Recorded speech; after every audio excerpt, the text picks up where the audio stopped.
டிப்ரெஷனில் இருக்கீங்களா? ரொம்ப மன அழுத்தமாக இருக்கா? நிறைய மெடிசன்ஸ் எடுத்துகிட்டே இருக்கீங்க, ரொம்ப நாளாக மெடிசன்ஸ் எடுக்கிறீங்க, அந்த மருந்துகள் எடுக்கும்போது நல்ல தூக்கம் வருது, அடுத்தவங்களுக்கு பாரம் இல்லாமல் எந்த எண்ணங்களும் ஓடாமல் தூங்கிட்டுருக்குறோம். அந்த மெடிசன்லேருந்து வெளியே வந்தால் மறுபடியும் டிப்ரெஷனுக்குள்ளே போயிடுறோம். இதுதான் உங்களோட தாட். அப்போ இந்த பதிவை முழுசாக பாருங்கள், உங்கள் டிப்ரெஷன்லேருந்து ஈஸியாக வெளியே வந்துடலாம்.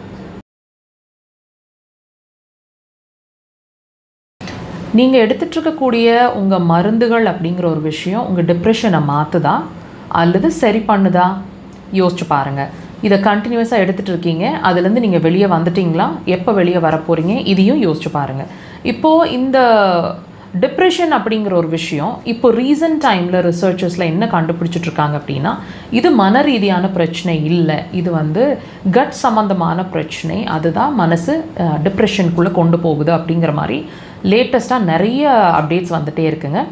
இப்போ நாங்கள் அக்குபஞ்சரில் இப்போ இந்த ரிசர்ச் அப்படிங்கிறது லேட்டஸ்ட்டாக கண்டுபிடிச்சிட்ருக்கிற விஷயம். ஆனால் அக்குபஞ்சரில் நாங்கள் ரொம்ப காலங்களாக, ரொம்ப வருஷங்களாக இந்த விஷயத்தை தான் ஃபோக்கஸ் பண்ணிகிட்டே இருக்கிறோம். அதாவது உங்களோட டிப்ரெஷன், அதாவது மன ரீதியான எந்த பிரச்சனைக்கும், முக்கியமாக டிப்ரெஷன் இருக்கிறதுக்கு முக்கியமான காரணம் அப்படின்னு சொல்லப்படுறது இரைப்பை, அதாவது ஸ்டமக்.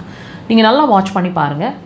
நீங்கள் ரொம்ப நாளாக டிப்ரெஷனில் இருக்கீங்க அப்படின்னா கண்டிப்பான முறையில் உங்களுக்கு சரியாக பசிக்காது, அல்லது நீங்கள் சரியாக சாப்பிட முடியாது, சாப்பிட மாட்டீங்க, அல்லது ரொம்ப பசி அதிகமாக இருக்கும், நிறைய கிரேவிங்ஸ், நிறைய சாப்பிட்டுட்டே இருக்கணும் அப்படிங்கிற மாதிரி உங்களோட நார்மல் ஆப்படைட்டை விட அதிகமான ஃபுட்டை நீங்கள் இன்டேக் எடுக்கிற மாதிரி ஒரு நிலை இருக்கும், நிறைய சாப்பிட்ற மாதிரி இருக்கும்.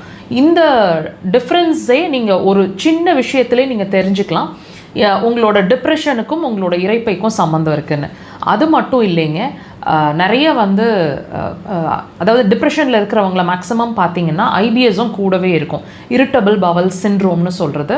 அண்ட் எப்பவும் சோர்வாக, டயர்டாக, ஒரு பாடி பெயினோட, எதையுமே கான்சென்ட்ரேட் பண்ண முடியாமல், கான்சென்ட்ரேஷன்ஸ் மிஸ் ஆகிற மாதிரி, அண்ட் ரொம்ப முக்கியமாக ஸ்வீட் கிரேவிங்ஸ் அதிகமாக இருக்கும். சாப்பிட்றீங்களா சாப்பிட்லையா அப்படிங்கிறது உங்கள் கண்ட்ரோலில் பொறுத்தது. ஆனால் கண்டிப்பான முறையில் ஸ்வீட் கிரேவிங்ஸ் அதிகமாக இருக்கக்கூடும். அண்ட் திடீர்னு பார்த்திங்கன்னா ஒபீஸ் ஆகிற மாதிரி ஆகிடுவாங்க, அல்லது திடீர்னு மெலிஞ்சு போயிடுற மாதிரி இருப்பாங்க.